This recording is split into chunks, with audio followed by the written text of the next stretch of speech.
Hey there, friends, and welcome back to another 3-Minute Thoughts. My name is Derek, and in the next 3 minutes, we're going to take a look at Psalm 108, 109, and 110.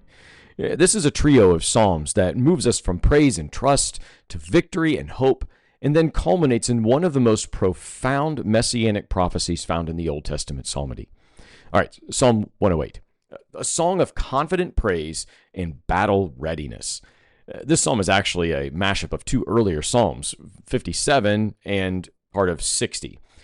David pulls together words of worship and warfare, combining devotion to God with confidence in victory. He says in verse 1, "My heart is steadfast, O God, I will sing and make melody with all my being." And then in verse 13, he says, "With God we shall do valiantly. It is he who will tread down our foes." You see, David is preparing for battle, but he starts with worship. He doesn't plead for help. He declares trust in God's promises, even quoting God's own words about claiming the land. Worship should fuel our courage. When we start with God's faithfulness, we face the battle in a totally different way. Moving on to Psalm 109 is a prayer in the face of betrayal.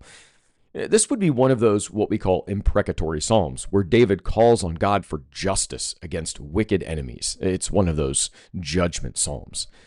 It's pretty intense. In verse 6, it says, "Appoint a wicked man against him. Let an accuser stand at his right hand."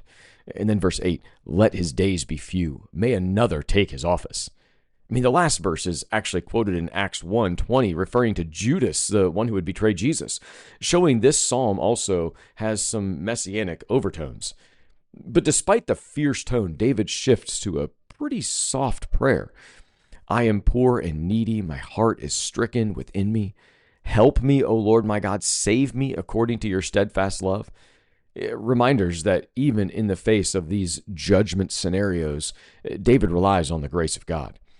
He entrusts vengeance to God and then waits for God to act. Even in pain, he praises God. God invites honest prayer, even raw emotions, but we must trust that he will handle justice better than we can. And then Psalm 110 is a royal psalm, but it's pretty prophetic as well.